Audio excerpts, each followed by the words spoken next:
Assalamualaikum warahmatullahi wabarakatuh. Selamat pagi Bapak Ibu semuanya. Bagaimana kabarnya hari ini? Semoga dalam keadaan sehat dan baik.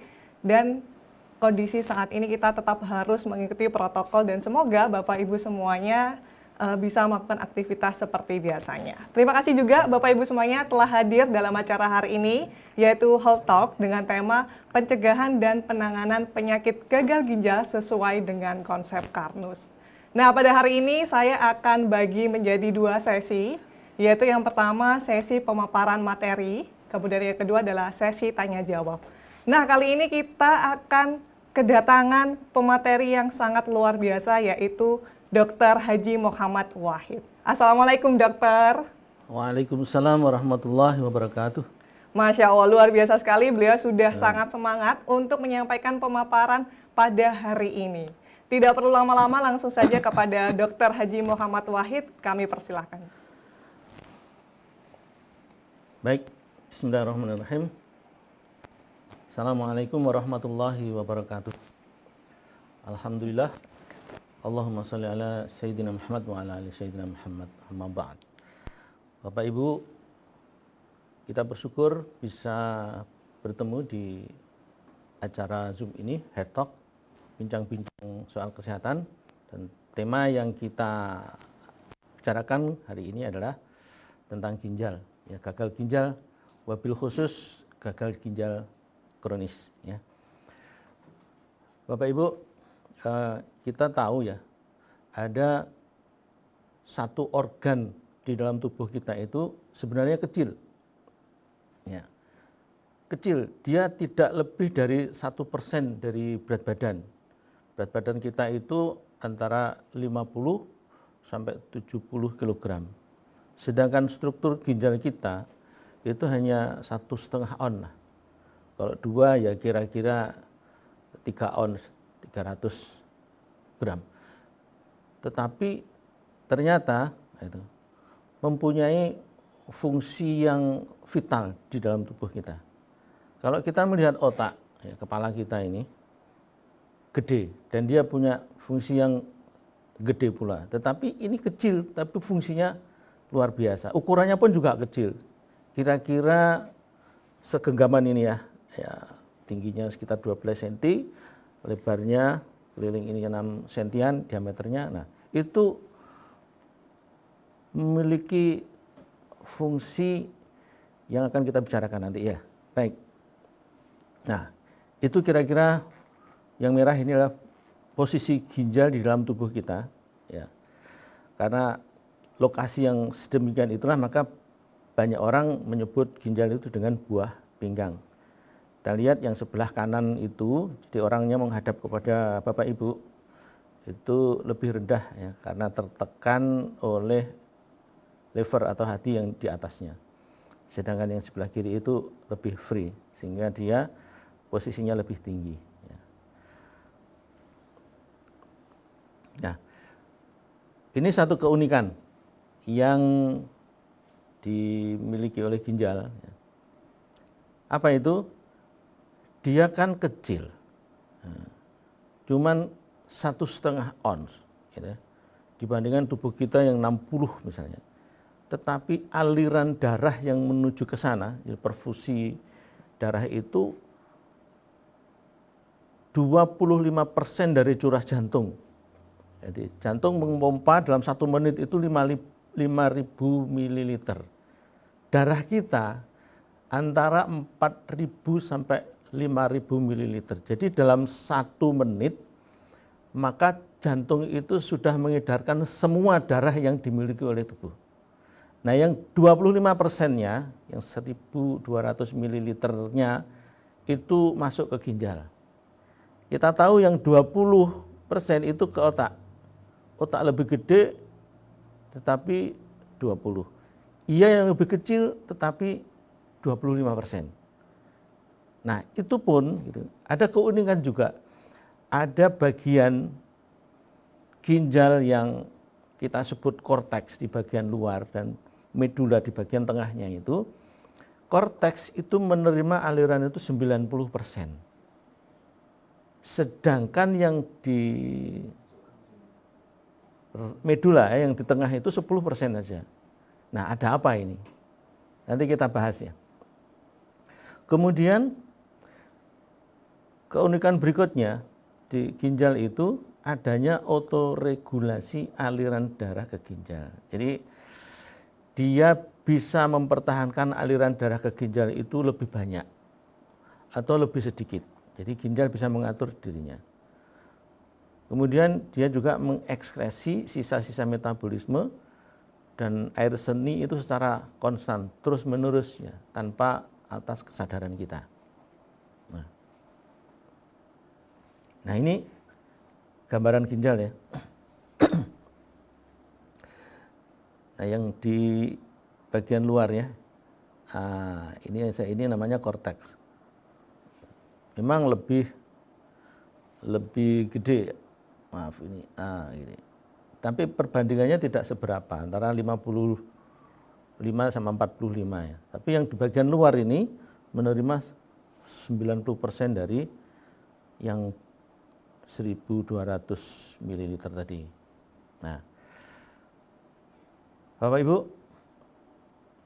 di ginjal ini ada satu unit fungsi dari ginjal, namanya nefron. Nah inilah kira-kira nefron itu ya. Ini adalah nefron, ada pembuluh darah yang nercel di sini ya, berlingkar-lingkar di dalam ini. Ya. Kemudian dari sini ada produksi air seni. Kemana air seni ini? Menuju ke ini apa? Ini namanya tubulus. Terus ke bawah ada lengkung ini namanya Henle. Kemudian air seni itu masuk ke sini. Dari unit-unit ini masuk ke namanya ductus Golgi. Nah, inilah perjalanan dari darah menjadi air seni. Darah yang dari merah ini masuk ke namanya ini glomerulus, diliputi oleh satu kapsul namanya kapsula Bowman. Di situ terjadi proses pembentukan urin. Dan seterusnya sampai akhirnya ini nanti menuju ke keluar ya, ke kandung kemih. Baik, mungkin bisa dipahamkan nanti setelah ini. Oke. Sekarang apa atau fungsi ginjal itu? Bapak Ibu, begitu pentingnya ginjal di dalam kehidupan manusia itu, sampai-sampai Allah Subhanahu wa taala memberikan ginjal kepada kita itu dua. Ginjal kanan dan kiri. Seandainya terjadi disfungsi dari yang sebelah, maka masih ada satu yang berfungsi. Dan itu pun satu ginjal untuk manusia itu sebenarnya cukup. Ini saking sayangnya Gusti Allah kepada kita ya. Karena begitu penting peran ginjal ini, sehingga kalau satu rusak masih ada satu yang berfungsi, dan satu pun sebenarnya sudah cukup. Tapi kita diberi dua. Apa fungsinya? Yang pertama fungsi ekskresi. Jadi ada fungsi ekskresi dan fungsi non ekskresi. Dari masing-masing fungsi ini nanti kita akan bisa membayangkan kalau kemudian ginjal ini tidak bisa berfungsi sebagaimana yang ditetapkan ya. Yang pertama mempertahankan osmolalitas plasma. Plasma darah maksudnya, osmolalitas itu kekentalan lah, mudahnya begitu. Dengan mengubah-ubah ekskresi air. Kalau orangnya itu kurang minum, nah, misal ini, maka ekskresi airnya juga tidak banyak. Sehingga produksi air seninya juga sedikit.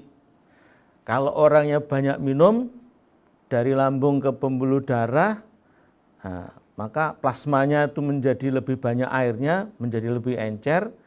Dan karena untuk mempertahankan kekentalannya, maka ginjal itu akan mengekskresikan air lebih banyak. Itu mempertahankan supaya plasma darah itu kekentalannya tidak berubah-ubah. Kalau di sini angka yang kita ambil dari referensi itu 285 miliosmol.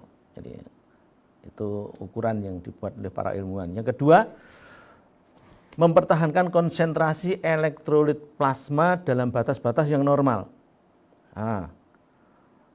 Di dalam darah itu ada ion-ion, ion H, ion Na, K, Cl, dan seterusnya. Dan itu semua berimbang di dalam plasma darah. Nah, yang dibuang adalah yang dianggap berlebihan oleh tubuh, diserahkan kepada ginjal untuk mengeluarkannya. Atau ditahan supaya tidak terlalu banyak kehilangan. Nah, itu fungsi ekskresi ginjal yang kedua. Yang ketiga, mempertahankan plasma pH itu ya, pH plasma, pH darah 7,4 ya. Dengan membuang ion H yang berlebihan dan membentuk kembali HCO3-. Artinya menjadi H2CO3. Jadi dengan konsentrasi yang cukup H2CO3 di dalam plasma darah itu, maka pH itu akan stabil. Jadi, kalau misalnya terlalu basah, maka akan dibuang hanya, atau dibuang HCO3-nya. Demikian seterusnya. Ada proses untuk membuat pH itu tetap. Yang keempat, fungsi ekskresinya itu mengekskresikan hasil akhir metabolisme protein yang mengandung nitrogen. Misalnya ini urea, asam urat, dan kreatinin. Jadi sebenarnya di dalam air seni orang normal itu ya ada asam uratnya, ada kreatininnya, ada ureanya ada. Kita bisa bayangkan seandainya nomor 4 ini fungsi ginjalnya tidak mengambil peran, maka asam urat, urea, dan kreatinin itu akan tinggi. Demikian juga nomor 1, nomor 2, dan nomor 3 akan terjadi masalah kalau tidak berfungsi. Nah, sekarang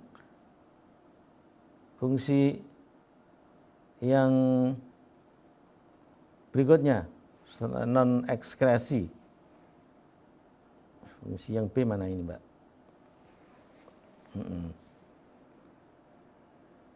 Oh, Masya Allah. Keluar ini. Fungsi yang non-ekskresi, yang pertama menghasilkan renin yang penting dalam pengaturan tekanan darah. Jadi begini, kalau misalnya tekanan darah itu turun, maka sel-sel di dalam ginjal itu akan menghasilkan renin. Renin itu bekerja untuk mengubah hormon angiotensinogen menjadi aktif menjadi angiotensin. Angiotensin 1 ya.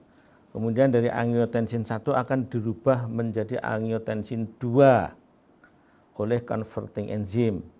Dari angiotensin 2 ini akan terjadi vasokonstriksi. Jadi pembuluh darah itu mengecil sehingga tekanan darahnya akan meningkat. Jadi ya ginjal bisa mengatur tekanan darah.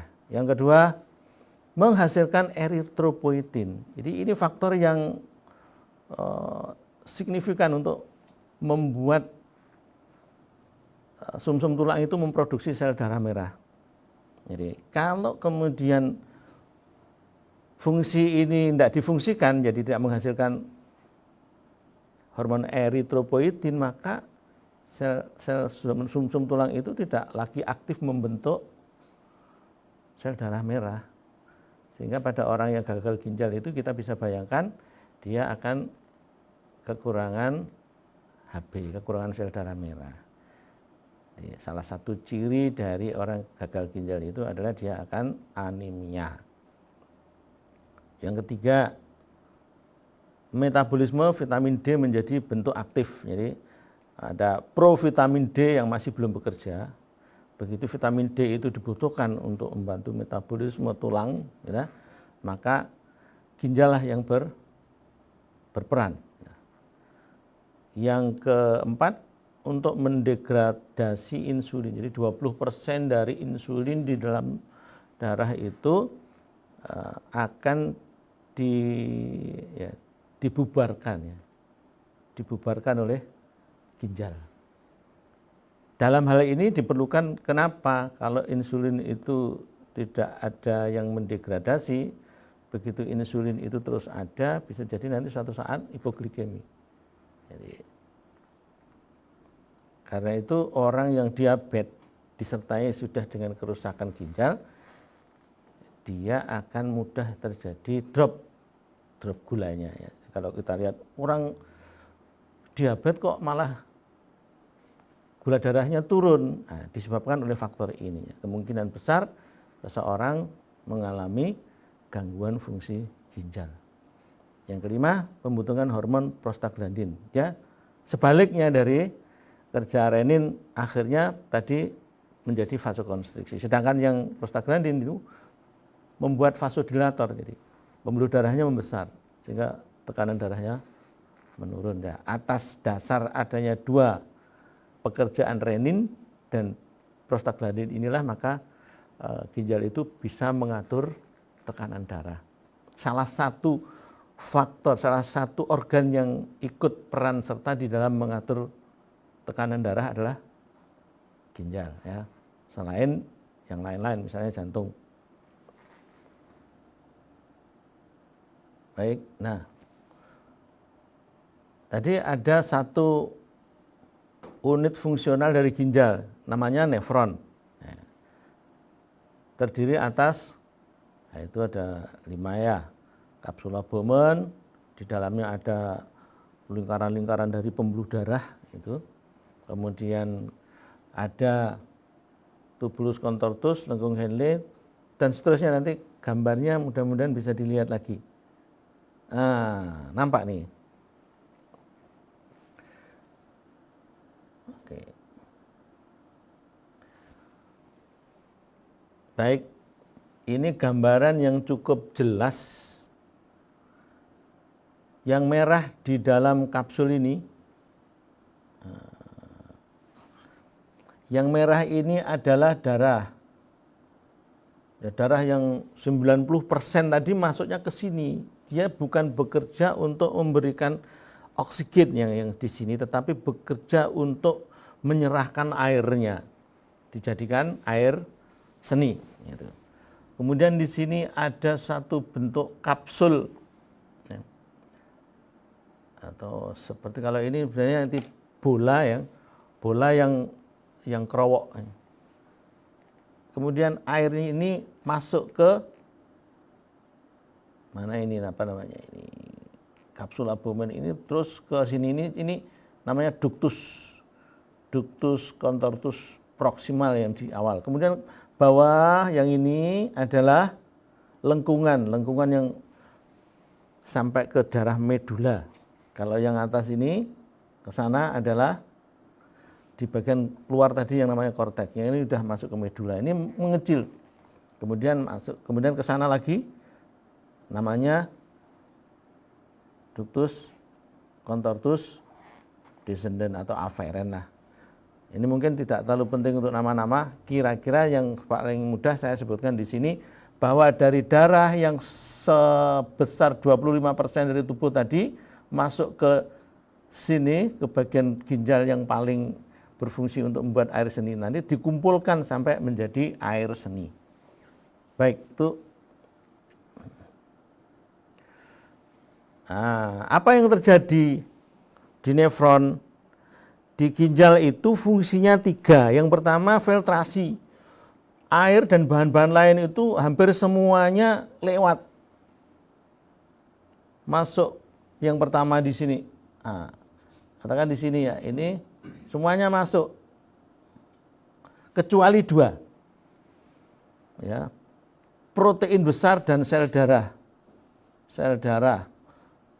baik merah maupun yang putih, dan protein yang besar. Tapi kalau asam amino, penyusun dari protein, kalau sendiri-sendiri asam amino masuk, glukosa masuk. Nah, tetapi di bagian berikutnya di sini ya, itu diserap lagi, airnya diserap, jadi bahan-bahan elektrolit dan elektrolit yang lain diserap, masuk lagi sebagian. Nah, tapi yang namanya protein, yang asam amino maksud saya, dan glukosanya itu diserap semua. Maka sebenarnya di dalam air kencing itu memang kalau reabsorpsinya itu ya, reabsorpsinya itu sempurna, maka tidak boleh ada asam amino, tidak boleh ada protein, tidak boleh ada juga gula.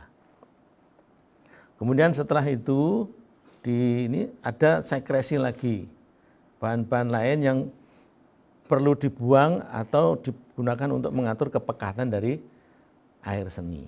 Nah, jadi 3 proses itu. Baik, kita lanjut. Nah, seorang akan mengalami gagal ginjal ya, itu ketika ada proses yang membuat ginjal itu rusak. Maaf, yang tadi nefron tadi. Nah ini, kalau ini mengalami kerusakan, itu resiko dari fungsi-fungsi tadi itu tidak berjalan fungsinya. Nah, jadi gagal ginjal kronis adalah perkembangan payah ginjal progresif dan lambat, biasanya berlangsung beberapa tahun. Maksudnya ada kerusakan sedikit-sedikit bertambah terus, lama-lama dia akan mengalami kerusakan semua. Nefron tadi yang saya maksudkan itu mengalami kerusakan, terutama bagian glomerulus yang paling ujung tombaknya antara darah dengan nefron tadi namanya glomerulus, itu kalau mengalami kerusakan ya luar biasa kerusakan. Nah, kemudian apa cirinya apabila gagal ginjal? Yang pertama itu adalah kehilangan kemampuan untuk mempertahankan volume dan komposisi cairan tubuh dalam keadaan diet dan makanan normal. Gini maksudnya. Kan ginjal itu fungsinya untuk mengatur volume dan kepekatan dari plasma. Kalau dia gagal berfungsi, maka ketika seseorang minum banyak, itu misalnya, minumnya ditambah, maka sudah mengalami masalah. Karena ginjalnya tidak bisa memproduksi air seni dalam jumlah yang cukup. Sehingga orang gagal ginjal itu, begitu minum akan tampak kelebihan air, ya.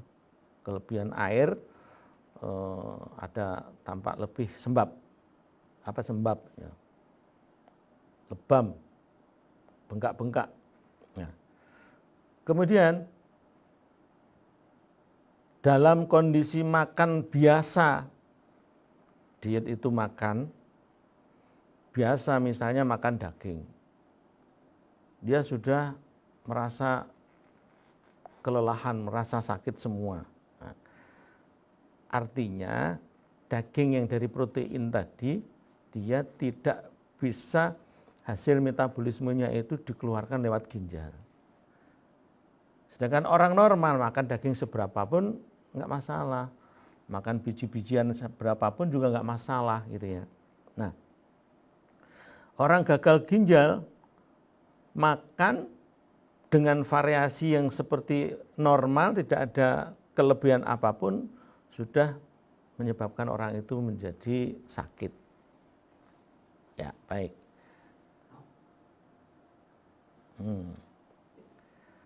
Terjadi karena keadaan-keadaan yang bisa menghancurkan nefron.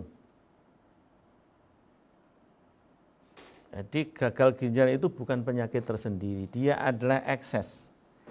Dia adalah akibat dari peristiwa-peristiwa yang terjadi di sekitar ginjal. Nah, jadi begitu Bapak Ibu. Jadi kalau kita mengatakan oh gagal ginjal, oh ginjalnya rusak, itu. Gagal ginjal, ginjalnya rusak bukan penyakit tersendiri, tapi dia adalah akibat. Nah sekarang apa saja yang bisa menyebabkan gagal ginjal? Kalau di sini ada 8 ya kurang lebih ya. Infeksi yang terjadi pada ginjal, pyelonefritis kronis. Gampangnya bagian tengah tadi dari ginjal itu ada namanya pelvis. Kalau dia mengalami infeksi, maka dia disebut sebagai pyelonefritis. Kalau sudah lama infeksinya, maka kita katakan pyelonefritis kronis. Peradangan ginjal, peradangan yang di sini adalah di glomerulus. Dari unit, dari nefron tadi ada namanya glomerulus. Kalau dia terjadi peradangan karena kuman misalnya, bisa terjadi kerusakan di situ, atau terjadi inflamasi karena bahan-bahan asing, misalnya perasa, pewarna, apalagi yang pengawet. Nah, itu akan menyebabkan glomerulus ini terganggu dan dia terjadi peradangan. Ini minum-minuman yang rasanya menyengat, ya, yang banyak perasanya, ada pengawetnya dan seterusnya, makanan-makanan itu akan menjadi beban bagi ginjal, tempatnya di daerah glomerulus. Nah, kemudian ada penyakit vaskuler hipersensitif. Nah, itu kalau dijelaskan satu-satu agak repot, ya. Ada penyakit-penyakit di daerah itulah. Kemudian gangguan jaringan penyambung, jaringan ikat. Jaringan penyambung termasuk sistem di darah ini, ada SLE, ada jaringan ikat di sendi-sendi, dan seterusnya. Gangguan kongenital, nah ini keturunan, ginjal polikistik. Gangguan metabolisme, nah ini yang sering. Misalnya apa? Diabetes. Dengan kadar gula yang tinggi itu ternyata juga membuat ginjal ini terbebani. Dengan gout, asam urat yang tinggi, itu akan menyebabkan gangguan di sendi-sendi, dan juga asam uratnya menjadi beban yang tinggi untuk nefron tadi. Kemudian ya, ini hormon, ya, hormonan, hiperparatiroidisme. Ada kelenjar di sini kecil-kecil, ada 4 begitu, menghasilkan hormon paratiroid. Kemudian amyloidosis, baik.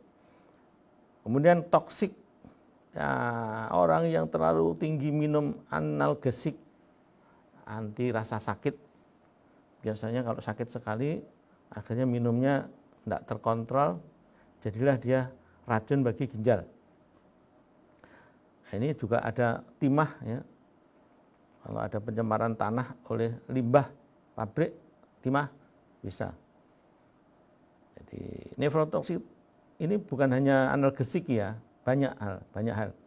Termasuk yang disebutkan tadi tentang perasa, tentang pengawet dan seterusnya juga termasuk di sini sebenarnya.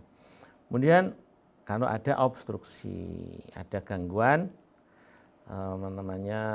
batu ginjal, ada kanker di sekitar situ. Baik. Jadi ini adalah kondisi-kondisi yang akan bisa menyebabkan gagal ginjal secara kronis. Itu. Jadi sekali lagi, gagal ginjal itu sebagai akibat, sedangkan sebab-sebabnya kurang lebih kita sudah sebutkan tadi. Yang Bapak Ibu kenal adalah gangguan metabolisme, ya, ada diabetes. Makanya kalau orang diabetes itu next akan terjadi gagal ginjal. Apa tanda-tandanya? Nah, sebenarnya banyak, ya, yang bisa disebutkan. Tapi tertulis di sini yang kira-kira Bapak Ibu mudah sekali untuk bisa mengenali. Mudah lelah, ya. Mudah lelah, pucat, HB rendah, ya, karena tidak mampu membuat hormon eritropoietin tadi. Sulit berkonsentrasi karena hiper dari ureum, hiper kreatinin dan seterusnya, itu juga akan mempengaruhi kinerja dari sel-sel otak. Sakit kepala, insomnia, itu semua di bagian yang sangat menyiksa, sangat terasa. Saya kira Bapak Ibu kalau ada mengalami gejala-gejala seperti ini tidak bisa dibiarkan, ya. Barangkali itu bagian dari tanda seseorang yang terkena gagal ginjal. Ya. Baik, Nah, ini stadium awalnya seperti apa toh? Oke. Tekanan darahnya sering sekali naik. Tapi orangnya tidak mengalami keluhan. Ini yang berbahaya. Tekanan darah tinggi itu kalau tidak ada gejala, orangnya tidak periksa, tidak tahu kalau ada tekanan darah tinggi. Nah, kenapa kok tinggi? Tadi ada prostaglandin yang dibentuk, tapi kalau dia gagal membentuk, jadi renin bekerja, prostaglandin tidak mengimbangi, maka tekanan darahnya akan tinggi. Ada darah di dalam urin. Nah, ada darah di dalam urin. Kenapa? Biasanya terjadi karena di glomerulus sudah ada infeksi. Jadi ada terobosan-terobosan dari sel basal di nefron itu, kebocoran di situ. Sel-sel darahnya masuk. Bahkan sel-sel epitelnya juga kelihatan. Dari situ air kencing menjadi berbuih, ya. Bisa berbuih, tapi tidak selalu, ya. Kemudian kalau dilihat hasil tes kreatinin, ureanya, asam uratnya tinggi. Kenapa? Karena ginjal tidak mampu meloloskan kreatinin, meloloskan nitrogen. Dan bahkan jumlah air kencingnya enggak banyak. Jadi kalau dicek dengan GFR-nya, laju filtrasi, kemampuan untuk bekerja, menyaring darah menjadi urin tadi kurang. Normalnya itu kan 90, ini kalau kurang dari 60 berarti sudah nyata sakitnya. Sering kencing terutama di malam hari. Ya. Sering kencing bukan berarti banyak sekali kencingnya. Ya. Kemudian susah kencing bukan susah kencing nggak bisa pipis karena memang produksi air sininya sedikit. Ya. Atau timbul nyeri saat kencing bisa jadi. Kalau sudah merembet di wilayah distalnya, ya, di bagian bawahnya, berarti ada sebab misalnya batu ureter atau batu buli-buli yang akhirnya sampai ke tingkat gagal ginjal. Nah, area sekitar mata, tangan atau kaki bengkak. Kenapa? Dia bisa reabsorpsi, bisa mengambil air lagi dari air yang sudah siap jadi air kencing, tetapi tidak bisa menambah sehingga bengkak di mana-mana. Nah, ini derajatnya, ya, derajat dari klasifikasi tingkat keparahan. Dari 1 sampai 5. Yang paling parah adalah nomor 5. Tinggal 15 ml per menit, ya, untuk bisa memproduksi air kencing. Itu sudah parah, ya. Kalau yang paling bawah itu maka dikasih merah. Berikut, kita lihat nih.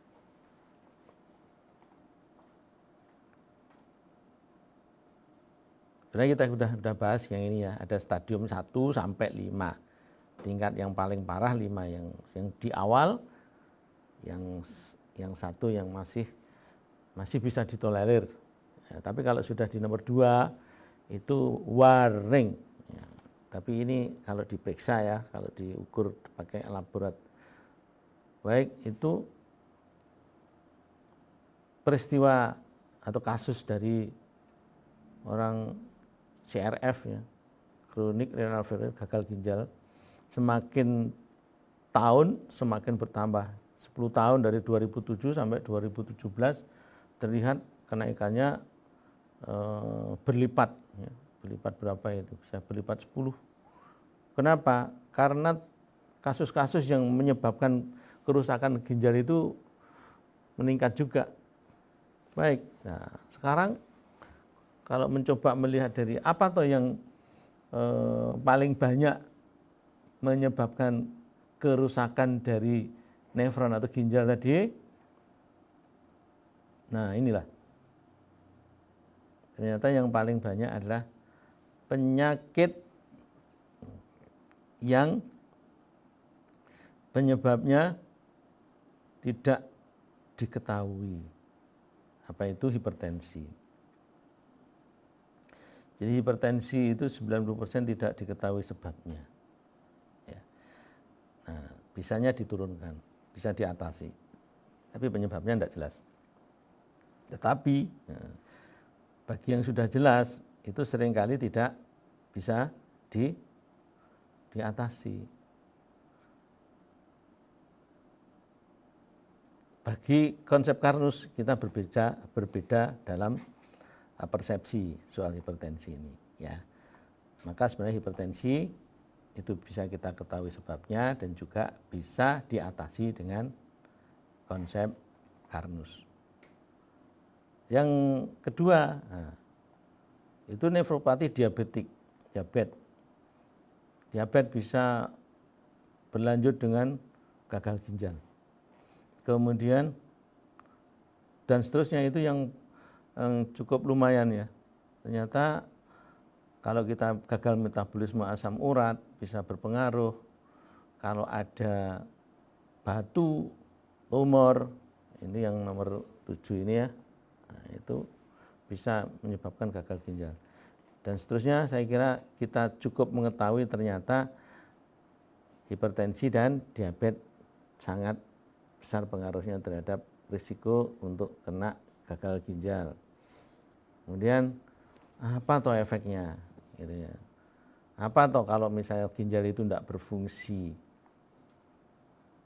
Kita bisa lihat nih, ada racun yang harusnya dikeluarkan, maka kalau tidak dikeluarkan ya jadi musuh yang berada di dalam tempat kita, musuh di dalam selimut, dalam tubuh kita.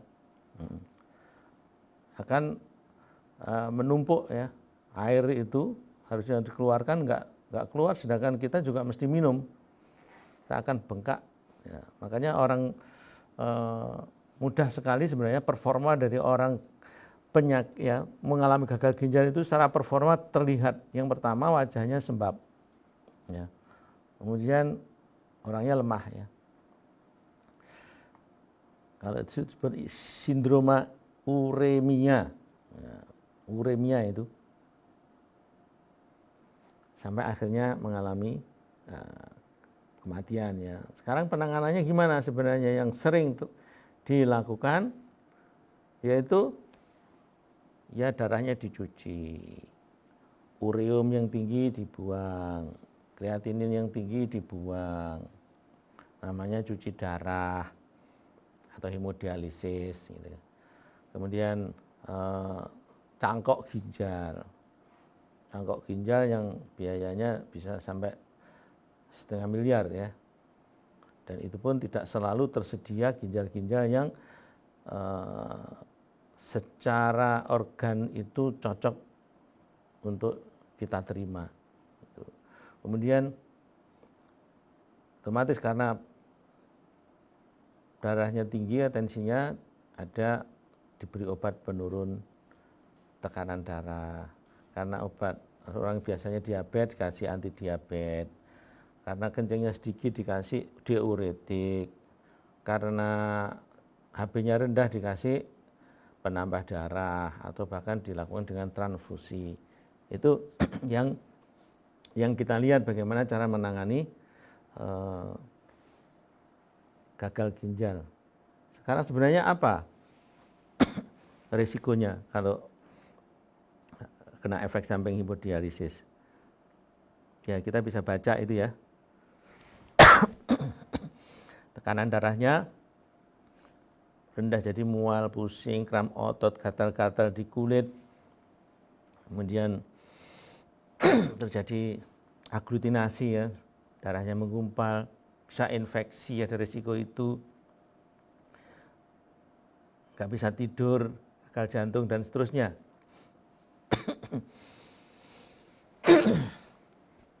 Nah, sekarang mari kita lihat ginjal dalam kacamata Karnus.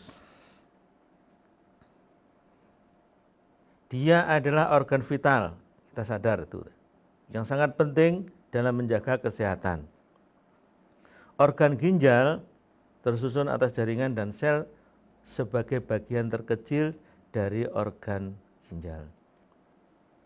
Jadi di situ ada sel-sel yang menyusun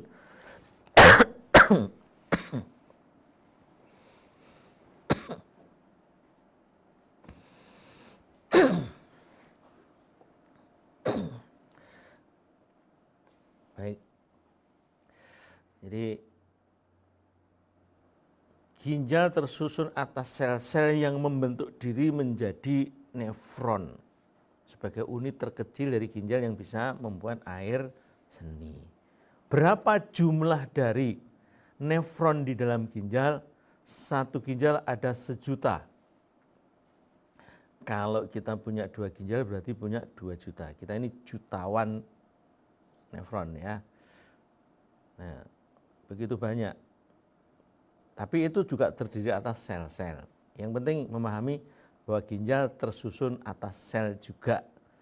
Kemudian fungsi ginjal akan baik jika semua sel dalam ginjal itu terpenuhi kebutuhannya, baik oksigen, air maupun nutrisi-nutrisi sebagaimana sel-sel yang lain. Nah, jika organ lambung dan pencernaan baik, maka semua makanan yang dikonsumsi akan bisa menjadi bahan yang memenuhi kebutuhan dari sel ginjal. Ginjal ibarat bangunan benteng pertahanan. Jika ginjalnya rusak berarti pertahanan kesehatannya sangat rapuh. Artinya ginjal itu bahkan benteng terakhir. Kalau musuh itu sudah masuk ke dalam negeri kita, maka dialah yang mengeluarkan. Udah kadung masuk, maka ginjallah yang mengeluarkan. Ada sel-sel atau organ-organ tubuh yang tugasnya itu ada racun, ada kuman masuk ditangkal. Kuman masuk, sudah masuk dibunuh. Nah, yang tidak bisa dibunuh atau yang menjadi akibat dari pertarungan itu yang akan merusak tatanan negara, maka ginjal itulah yang berfungsi untuk membersihkan. Ya. Bekas-bekas mesiu dibuang. Ya, ini perumpamaan ya. Ginjal itu membuang kelebihan dari asam urat, membuang kelebihan dari vitamin-vitamin, membuang kelebihan dari metabolit, ya, sisa-sisa metabolisme lain yang kalau tetap ada dalam darah menjadi racun. Itulah.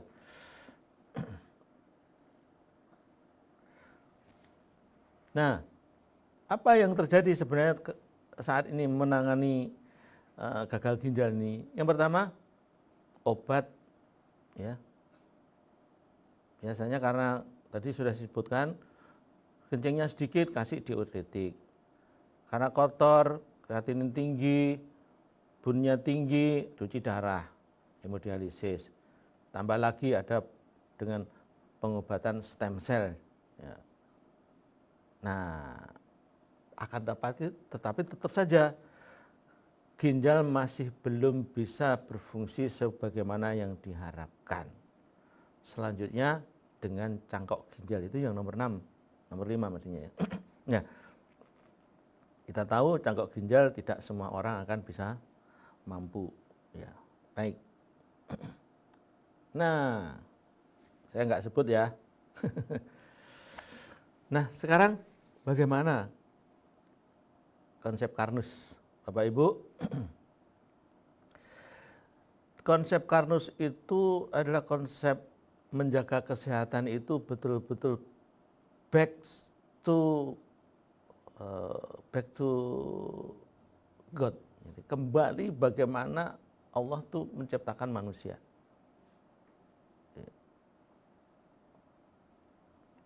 Apa yang menjadi aturan untuk pemeliharaan sel-sel dalam tubuh manusia itu yang kita gali.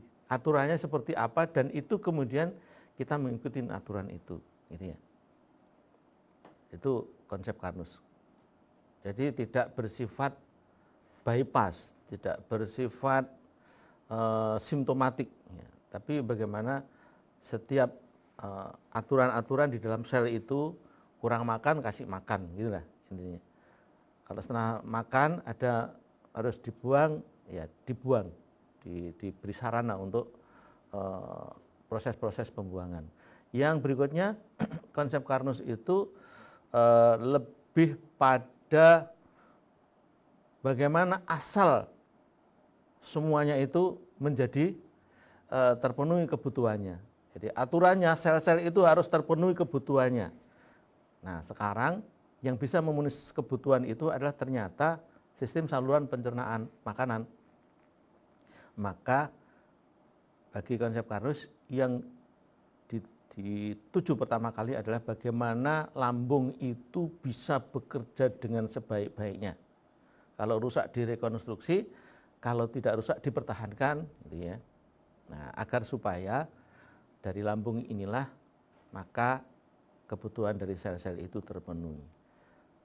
Tetapi karena sel-sel dalam tubuh itu bisa mengalami perubahan, mutasi, bisa mengalami kerusakan dari intinya, maka di konsep Karnus itu menjaga bagaimana inti dari sel, di dalam inti itu ada DNA, maka DNA itu selamat, ya, tidak mengalami kerusakan, tidak berubah sifat, yang akhirnya generasi berikut dari sel-sel itu mengalami perubahan. Nah, demikian juga fungsi ginjal itu akan baik, tidak mengalami kerusakan ketika DNA dari sel-sel ginjal itu terjaga.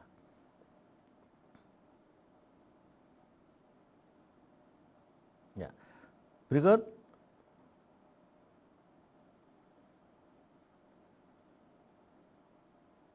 kalau ginjal itu sudah berfungsi sebagaimana mestinya, nah, insya Allah dalam tubuh itu bersih. Ya. Baik, kalau gagal ginjal gimana sih? Kita tadi sudah bicara bahwa sel-sel di dalam ginjal yang berfungsi untuk sekitar 9 fungsi tadi, itu namanya sel, dia tetap akan bisa dijaga, diregenerasi. Untuk regenerasi butuh nutrisi-nutrisi. Maka nutrisi-nutrisi yang diberikan pada sel ginjal itu harus tersedia. Kemudian untuk tersedia berarti metabolisme dalam tubuh itu harus benar. Berikutnya, nah gimana caranya? Ada konsep, namanya konsep Karnus untuk bisa menjalankan ini. Sekarang gimana Bapak Ibu konsep Karnus?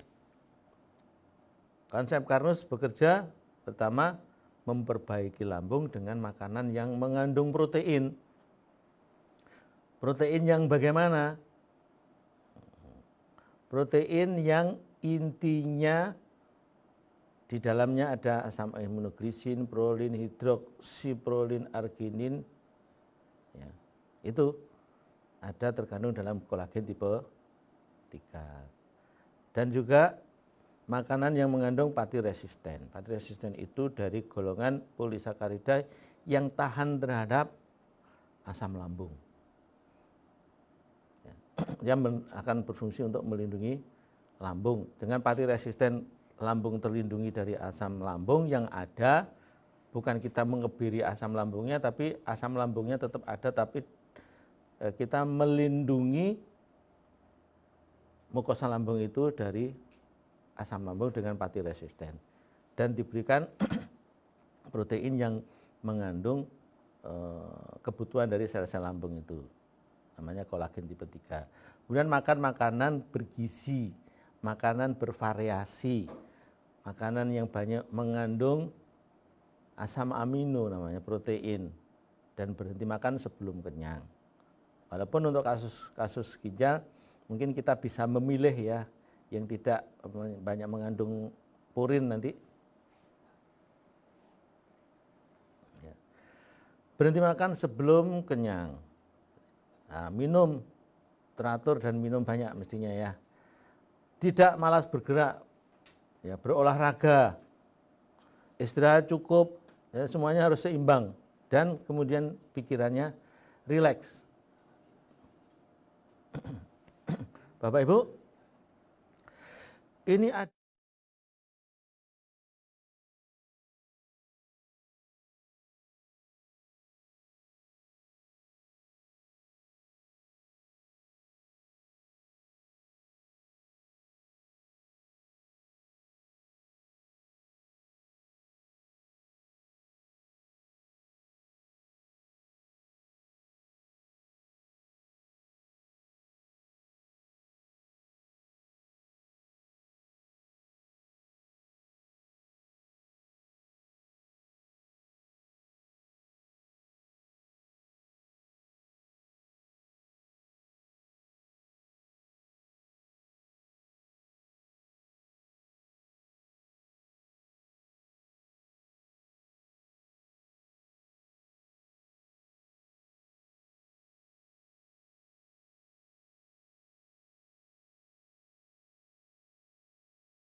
Masya Allah, mohon maaf tadi ada masalah teknis. Alhamdulillah sudah bisa diatasi. Jadi Bapak Ibu, ini ada data ya. Data pasien yang mengalami gagal ginjal, ada diabetesnya, ada tumor otaknya, ada gagal ginjalnya. Setelah menjalankan konsep Karnus, maka kalau ini yang gagal ginjalnya nggak terlalu berat ya. Jadi kreatininnya 2 menjadi 7. Nah, baik, kita lihat berikutnya. Nah, ini data ini yang lebih berat. Kita lihat ureumnya. Ureumnya pada Februari ya, itu 209. Kemudian pada Juni itu 40. Luar biasa. Ya. Ya. Nah, Masya Allah, ini bisa dibaca Bapak Ibu. Setelah diterapkan konsep Karnus, dalam hal ini minum Algagol dan Algati ya, itu dalam waktu 5 bulan, Februari, Maret, April, Mei, Juni, 4 bulan, sudah membaik dari 200, ya, di atas 200 menjadi 40. Kemudian kreatininnya, kreatinin itu nilai normalnya itu kan 0,6 sampai 1,1 ya. Itu kalau sudah 12 itu naik 10 kali lipat ini. Pada bulan Februari 12, kemudian pada Juni itu 2,27, luar biasa. Saya sendiri punya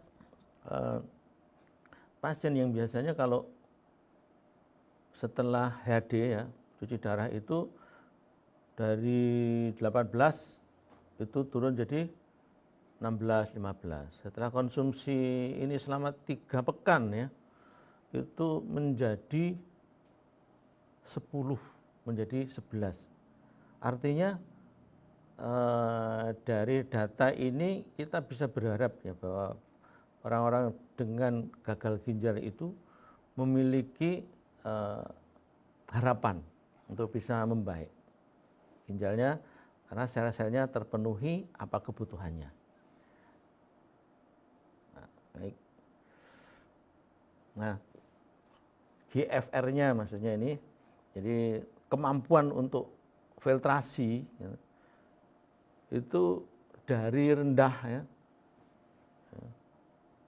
dari 3 menjadi 23. Artinya kalau ini lanjut terus, insya Allah kita bisa melihat hasilnya. Baik, Bapak Ibu, cukup sekian dulu pemaparan saya. Semoga bermanfaat. Terima kasih. Assalamualaikum warahmatullahi wabarakatuh. Waalaikumsalam warahmatullahi wabarakatuh. Terima kasih Dr. Wahid atas penyampaian materi pada hari ini. Nah, sekarang kita lanjut untuk masuk ke sesi 2 nih Bapak Ibu. Untuk Bapak Ibu semuanya yang memiliki pertanyaan bisa disampaikan melalui kolom chat di Zoom atau menggunakan fitur raise hand atau angkat tangan untuk bisa berkomunikasi secara langsung dengan Dr. Wahid. Namun ini ternyata sudah ada yang bertanya tadi dokter selama waktu dokter menyampaikan materi. Ya. Dan pertanyaannya adalah kadar kreatinin 5 apakah sudah masuk kategori gagal ginjal? Terima kasih dokter. Silakan Dr. Wahid. Baik. Jadi kreatinin itu normalnya antara 0,6 sampai 1,1 ya. Pada wanita itu 0,5 sampai 1,0. Yang tadi saya sebutkan untuk laki-laki ya. Kalau lebih dari itu 1,2 sebenarnya sudah warning. 2 sudah tahap awal ya.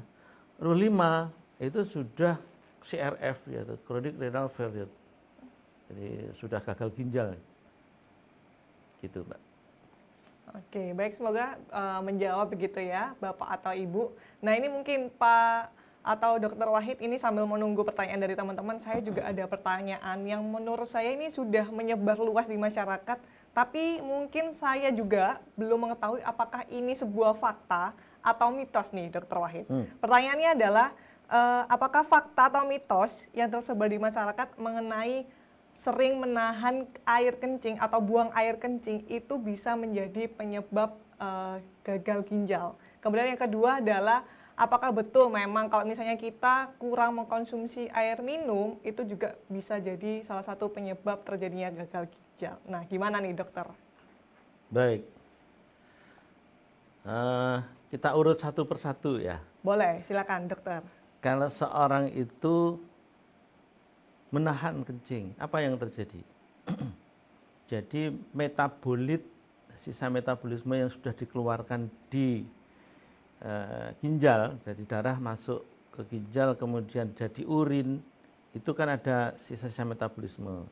Itu kalau tidak segera dikeluarkan, dalam arti sering menahan air kencing, itu bisa mengendap. Nah, mengendap dari apa? Pertama kayak lendir, berikutnya lebih kental, lebih keras, mengeras menjadi batu. Jadi tahap ini menahan air kencing, mitosnya akan menjadi batu di dalam saluran kencing. Berikutnya dari batu itu akan bisa menyebabkan mudah terjadi infeksi.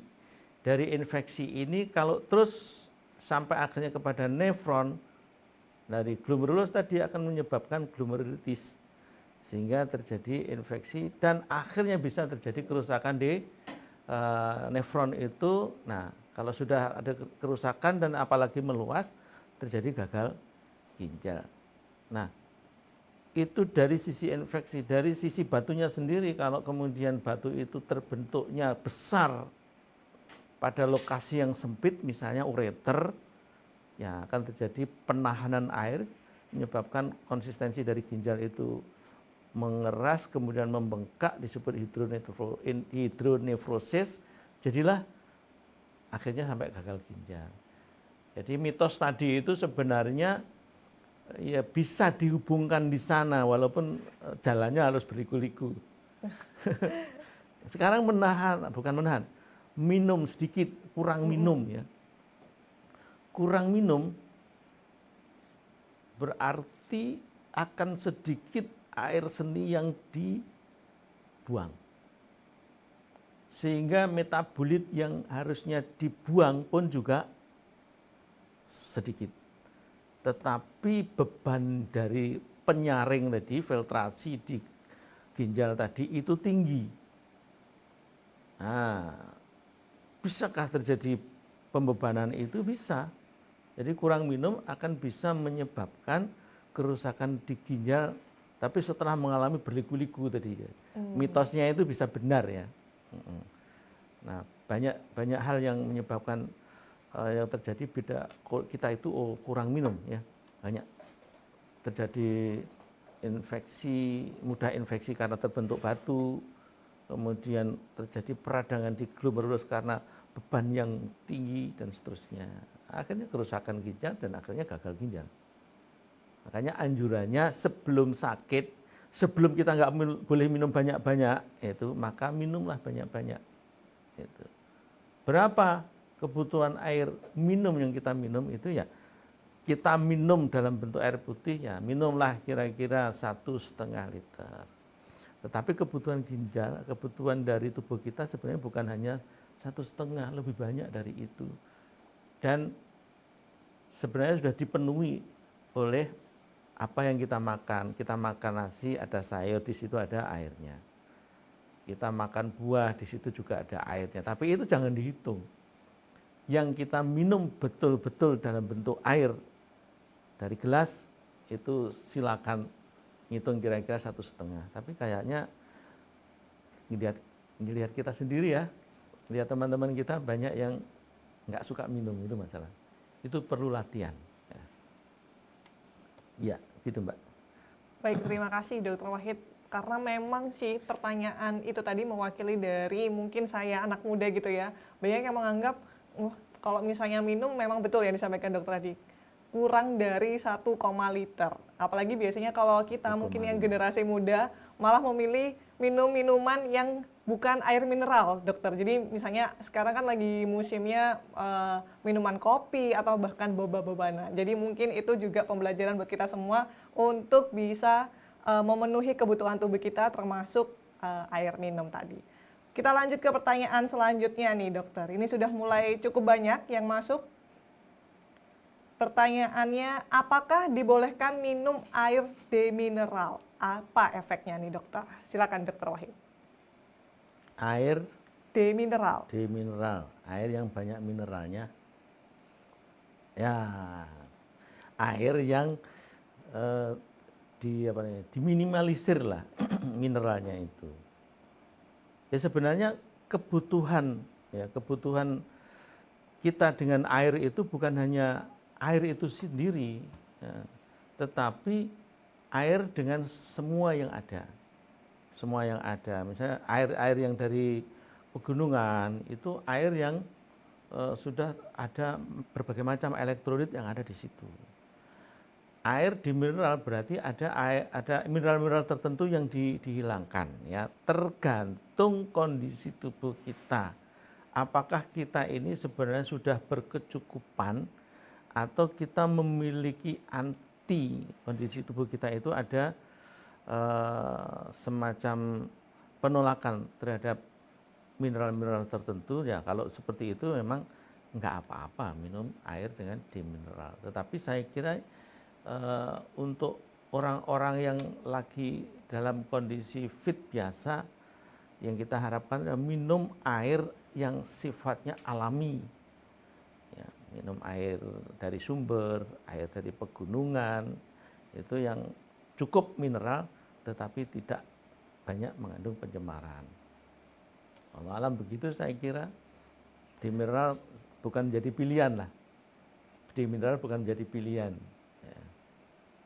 Gitu. Iya, baik, terima kasih dokter. Memang kalau misalnya kita amati begitu ya dokter ya, di luar sana memang tersedia air kemasan begitu yang siap minum dengan penawaran yang berbeda-beda, mulai dari demineralisasi, kemudian ditambahin oksigen dan lain sebagainya. Jadi memang yang sebetulnya jauh lebih baik memang yang pure seperti alam gitu ya dokter ya. Ya. Kita lanjut ke pertanyaan selanjutnya dokter.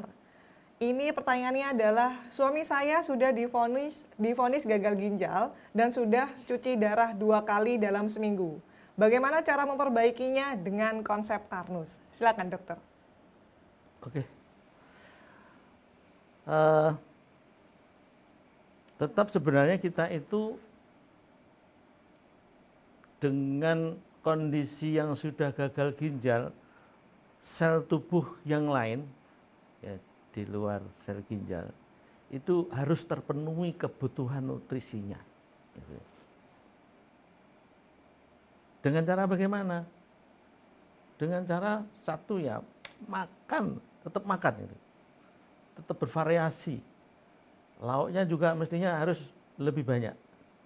Mungkin karena ginjalnya sudah tidak berfungsi, gitu ya. Tadi kan definisi dari gagal ginjal kronik itu adalah yang dengan diet atau dengan makan biasa tidak mengurangi apa-apa, tidak berlebihan, itu maksudnya sudah terjadi masalah. Nah, berarti kita akan mencoba memilah, gitu. Daging misalnya harus banyak makan daging, banyak makan protein. Mungkin yang harus kita kurangi adalah daging-daging yang nanti hasil dari metabolismenya banyak dari menghasilkan asam urat. Misalnya di daerah viscera itu jeroan, usus, hati, limpa itu hanya itu aja yang dikurangi. Tapi yang lain-lain kita tetap perlu, ya, tetap perlu. Jadi konsep Karnus ini tidak terlalu atau bahkan tidak terlalu memperhitungkan tentang pengurangan-pengurangan. Tetapi yang ada itu anjuran. Apa? Fokus di bagian yang bisa menyediakan nutrisi. Makannya harus cukup, nah dapurnya, lambungnya harus baik. Konsep Karnus di sini Bapak Ibu diminta untuk meminum alga gul itu untuk melindungi lambung dengan pati resisten, untuk menyediakan nutrisi bagi sel-sel lambung dengan kolagen tipe 3-nya, dan untuk memenuhi kebutuhan pengendali tubuh kita dari otak itu dengan diberikan bekatul ya, dan protein yang lain. Ya, itu yang pertama. Yang kedua, dengan melebarkan pembuluh darah atau melancarkan peredaran darah dengan alga T-nya. Nah, di situ ada bahan-bahan yang menyebabkan lebih lancar dan terjaga DNA-nya itu.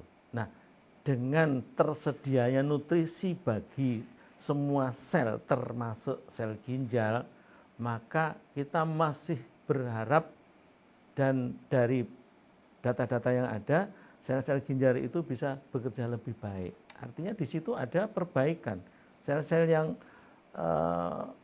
sakit benar sudah bisa diperbaiki, bisa bekerja, bisa lebih baik gitu ya. Nah, itu monggo ibu yang suaminya sakit dengan tadi dinyatakan gagal ginjal tadi, monggo dipersilakan melaksanakan konsep Karnus ya. Walaupun harus tetap dengan mengkonsumsi obat-obat yang diberikan oleh dokter.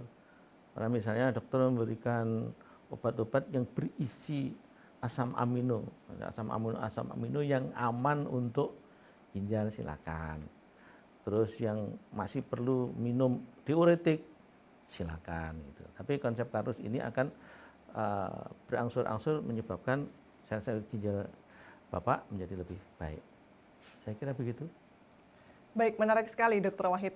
Itu sedikit relevan begitu ya, karena beberapa waktu yang lalu saya sempat membaca sebuah artikel.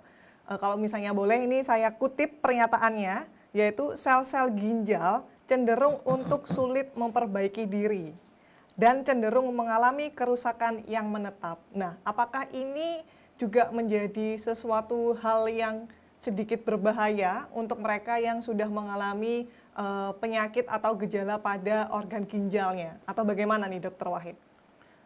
Kita mencoba membuat mindset yang baru terhadap sel ginjal. Sel ginjal itu sebenarnya juga sel, sama sebagaimana sel kulit, sel jantung, sel otot yang lain. Ya, dia bisa mengalami kecukupan pangan, karena kalau tersedia, dia juga bisa sakit, dia juga bisa mengalami regenerasi, walaupun untuk masing-masing organ itu regenerasinya berbeda-beda ya. Nah, sel ginjal pun sama, dia bisa beregenerasi. Syarat bisa beregenerasi, sel apapun kan harus tercukupi bahan bakunya. Makanannya dari asam amino, asam lemaknya, vitaminnya, energinya dari glukosa. Kalau itu tercukupi, insya Allah akan bisa juga baik gitu. Termasuk sel-sel ginjal, termasuk sel-sel otak gitu. Makanya yang menjadi keliru itu ketika memiliki kondisi yang seperti itu malah terlalu membatasi nutrisi-nutrisi yang masuk gitu. Sedangkan perbaikan terhadap kondisi itu butuh nutrisi. Nah, ini masalahnya. Jadi insya Allah dengan konsep ini kita akan berupaya agar supaya perbaikan itu terjadi dengan cara terpenuhi kebutuhannya nutrisi. Dengan cara apa? Pastikan lambungnya tidak dirusak. Pastikan lambungnya produktif gitu ya. Baik. Baik, terima kasih dokter. Memang cukup menarik, saya sebagai anak muda gitu ya, kalau misalnya sekarang mungkin anak muda itu dianggap generasi micin, tapi kalau saya boleh bilang, saya memilih menjadi generasi mikir. Setelah membaca pernyataan tersebut dalam sebuah artikel, saya langsung berpikir, kayaknya kalau misalnya ginjal gitu ya, sel ginjal tidak bisa beregenerasi atau rusak secara menetap, kok kayaknya nggak mungkin ya kalau misalnya tidak ada penyakit kanker atau bahkan tumor ginjal, karena memang di kenyataannya itu semuanya ada. Jadi itu salah satu bukti mungkin yang setelah dijelaskan oleh Dr. Wahid bahwa memang organ itu bisa beregenerasi tapi mungkin waktunya yang berbeda, asalkan nutrisinya tetap tercukupi. Begitu ya dokter? Ya. Kita lanjut ke pertanyaan selanjutnya. Apa penyakit ginjal selalu disertai dengan sakit pinggang? Dan apakah semua UDEM pasti akibat gagal ginjal? Silakan dokter Wahid. Apakah penyakit ginjal selalu disertai dengan sakit pinggang? Sakit pinggang itu salah satu tanda adanya masalah di sekitar pinggang itu. Bisa dari otot-otot di sekitar pinggang yang mengalami kram, nah itu sakit juga. Kemudian bisa juga tulang-tulang penyusun tulang belakang itu mengalami masalah. Nah, atau organ-organ di sekitar itu termasuk di ginjal yang mengalami masalah. Nah, bisa menyebabkan sakit pinggang apa selalu? Tidak, tidak. Kalau misalnya di situ ada yang menekan dari batu misalnya, ya dia akan menyebabkan keluhan yang sampai di luar, rasa sakit di pinggang. Tetapi kalau kemudian hanya sekedar ada keracunan sehingga terjadi kerusakan biasa, ya tidak akan memberikan keluhan di situ. Tapi kalau misalnya terjadi peradangan karena infeksi, ya semua tanda-tanda infeksi akan bisa dirasakan, termasuk diantaranya nyeri lokal, itu sakit pinggang. Jadi intinya bahwa tidak selalu penyakit gagal ginjal atau penyakit ginjal itu memberikan keluhan sakit pinggang. Ya. Kemudian yang kedua tadi apa Mbak? Pertanyaan yang kedua tadi, apakah semua UDEM pasti akibat gagal ginjal nih dok? Baik, jadi UDEM yang gagal ginjal itu berbeda dengan UDEM yang lain, ya. Jadi tidak semua UDEM dari gagal ginjal. Tetapi gagal ginjal akan selalu menuju ke arah adanya UDEM. Bedanya apa, gitu ya? Kalau gagal ginjal itu kan sifatnya sistemik, ya. Sehingga dia bisa bengkak di mana saja. Di daerah wajah, di daerah kaki, di daerah perut, semuanya bisa terjadi UDEM, jadi namanya UDEM anasarka. Ada juga bengkak yang tidak semua, misalnya di kaki saja, berarti ada tahanan darah yang mau ke atas itu tertahan, bisa tertahan oleh jantung yang kurang mampu untuk mengangkatnya, ya dia akan bengkak mulai dari perut sampai ke kaki. Ada yang tertahan di daerah lever karena mengkerut misalnya, dia akan bengkak mulai dari perut sampai ke kaki.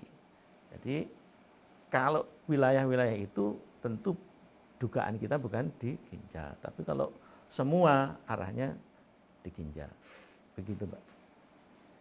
Nah, mungkin juga tadi ada beberapa Bapak Ibu begitu ya yang mungkin terganggu audionya atau bahkan masuk di Zoom kali ini di tengah materi berlangsung. Tapi mungkin ini saya mewakili juga teman-teman yang lainnya, mungkin mengulangi lagi nih Dokter Wahid. Ya. Untuk mendeteksi dini jika kita ada gejala atau mungkin masalah pada organ ginjal kita atau bahkan mengarah ke gagal ginjal, itu seperti apa nih dokter? Silakan. Oke, jadi deteksi dini yang dilakukan atau yang sepintas oleh pasien sendiri atau keluarganya begitu ya, kalau Iya, kita dokter. kepingin segera memberikan dugaan-dugaan. Jadi orang dengan gagal ginjal itu tampak performanya, jadi wajahnya itu sembab, ya. Di kantong mata ini kelihatan lebih ada pembengkakan, di pipi juga lebih tembem. Jadi biasanya orang bisa membedakan kira-kira 3 bulan yang lalu nggak seperti ini kok, gitu ya. Dan secara performa juga nampak orang gagal ginjal itu nggak cerah ya, nggak cerah, jadi nampak payah. Gitu. Memang dia akan merasakan lebih mudah lelah. Terus dengan uremia itu akan merasakan mual, pusing juga, gitu. Kemudian nggak bisa tidur, Jadi begitu yang dirasakan oleh orang gagal ginjal itu, dan mudah ngos-ngosan, bukan karena jantungnya, bukan karena parunya, karena sel-sel secara umum itu tidak bisa maksimal bekerja. Jadi ketika dibutuhkan untuk bekerja itu nggak bisa, jadi lelah, gampang nyesek gitu ya. Saya kira untuk di awal caranya mendeteksi begitu. Kalau untuk indikator kualitas atau kuantitas dari air kencing kita seperti apa nih dokter?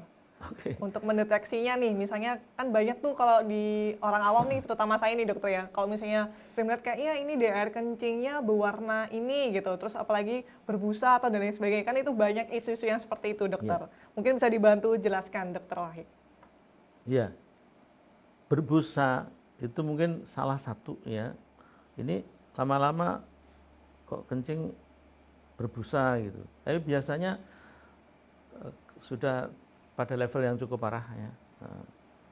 Berbusa, kemudian sebenarnya ada perdarahan ya di air kencingnya itu. Cuman dia mikro, jadi nggak terlalu terlihat. Di air kencing yang jelas itu air seninya sedikit ya. Kok sekarang jarang pengen pipis ya, itu yang lebih utama untuk diingat ya. Bukan soal warna. Kadang warna itu karena pewarna juga tidak bisa dilakukan mineral-mineral atau bahan-bahan itu banyak yang tertahan di dalam tubuh, tidak masuk ke dalam air seni, sehingga warnanya bisa jadi bening, Pak. Bisa jadi bening ya. Yang jelas kalau sudah tinggi ini justru kita melihatnya itu di keringat ya. Nah, di keringatnya berbau khas sebenarnya, bau ureum.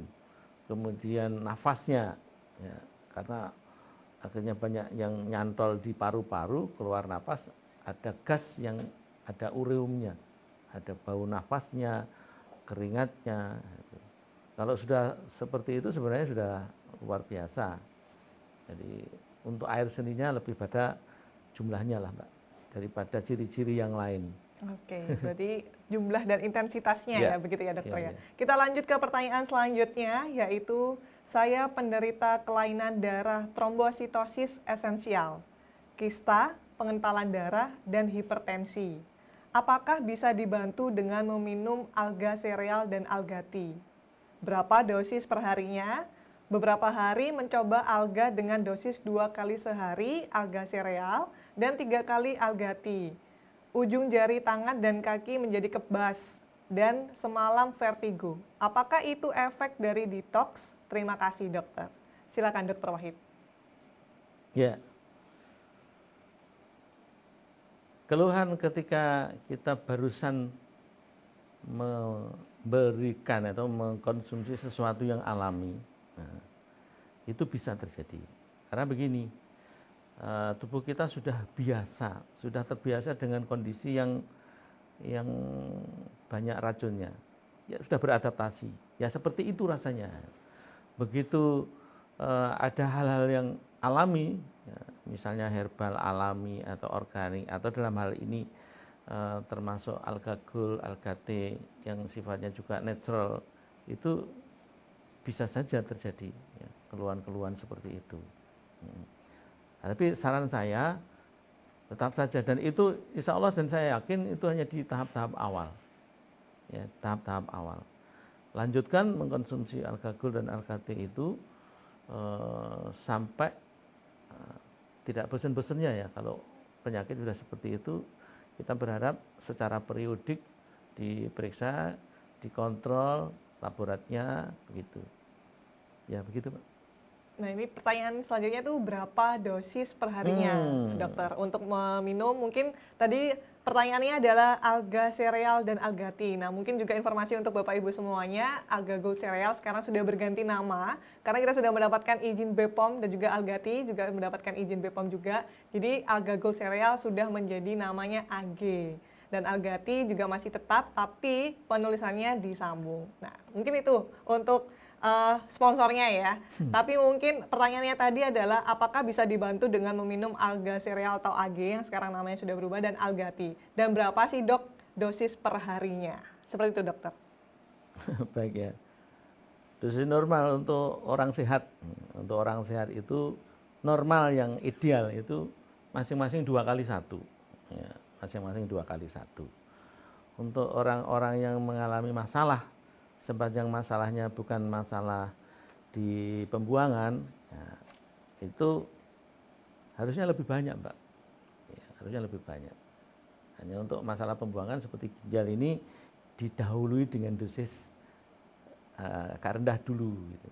Setelah 1 bulan bisa dinaikkan. Tapi kalau seperti yang disampaikan tadi ada trombositosis, ya, berarti ada kendali enzim-enzim pengendali pembentukan sel-sel trombosit, ya, itu kurang.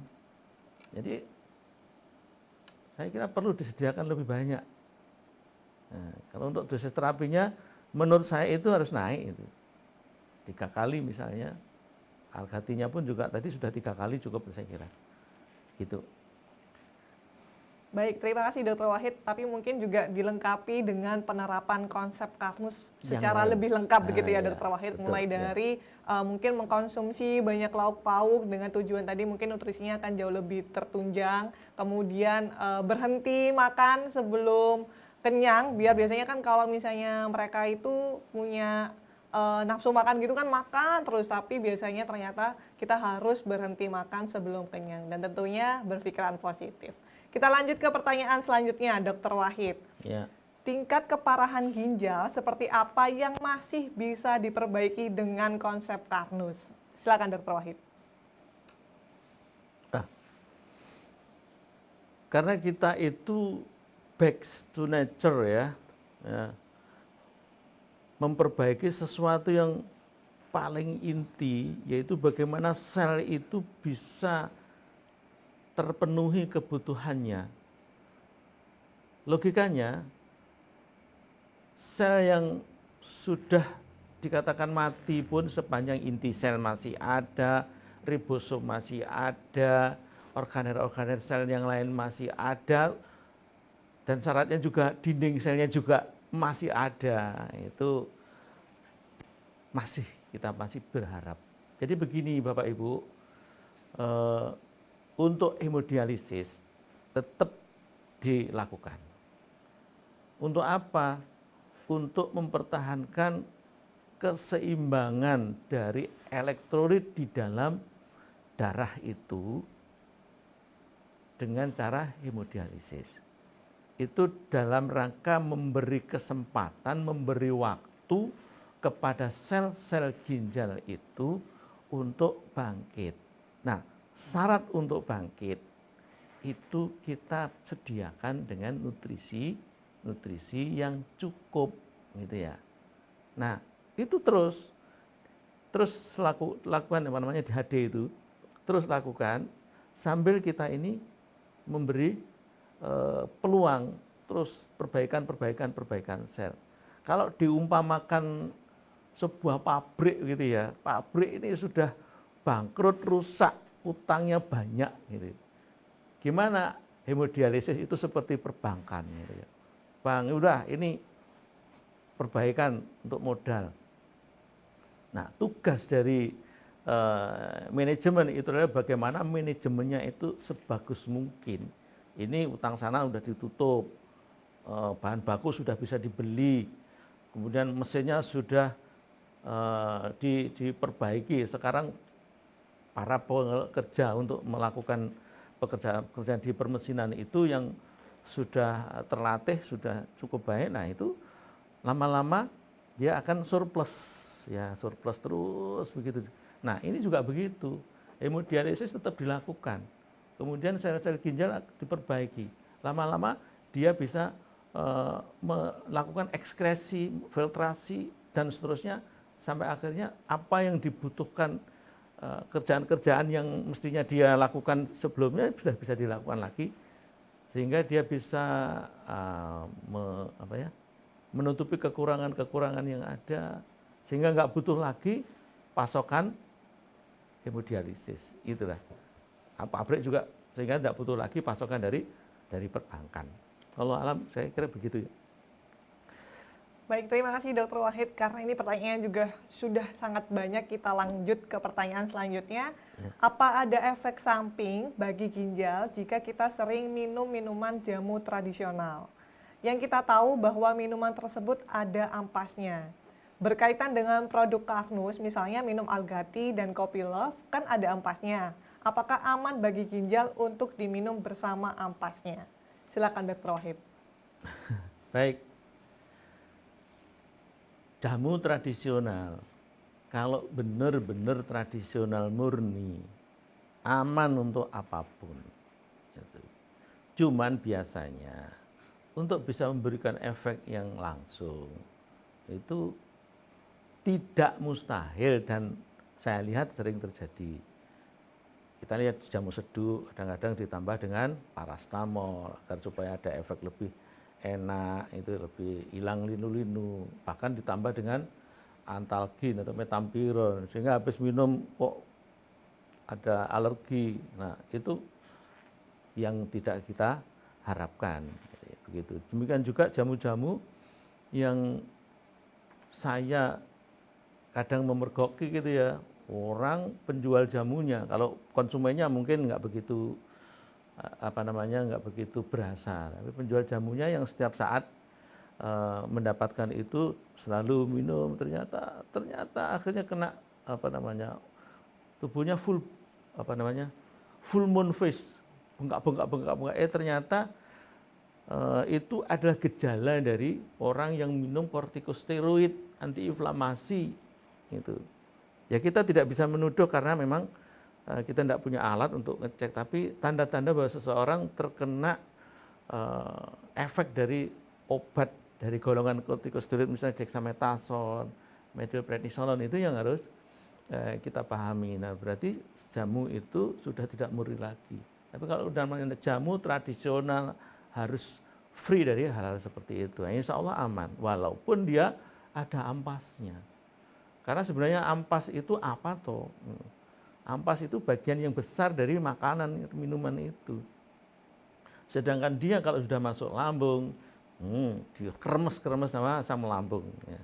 Aman lah. Apalagi kalau Bapak Ibu tadi menanyakan tentang Kopi Love, tentang AG yang ada ampasnya, bahkan minum yang terbaik ya dengan ampasnya, karena ampasnya itu bekatul. Ya, begitu saya kira. Untuk ginjal, ya sudah diproses di lambung menjadi nutrisi, gitu ya. Jadi tidak masalah, aman untuk ginjal. Ya, baik, terima kasih dokter. Mungkin izin menambahkan juga bahwa memang produk dari Karnus, kalau tadi kan dokter Wahid menambahkan kalau untuk jamu mungkin ditambahkan obat dan lain sebagainya. Nah, gimana nih kalau misalnya sama produk Karnus kan ada ampasnya semua tuh, aman nggak untuk ginjal? Nah, untuk Bapak Ibu tidak usah ragu atau takut, karena memang sebetulnya produk Karnus itu semuanya alami. Jadi tanpa adanya pemanis, kemudian perasa dan lain sebagainya. Jadi aman untuk dikonsumsi dengan ampasnya. Kita lanjut ke pertanyaan selanjutnya nih dokter.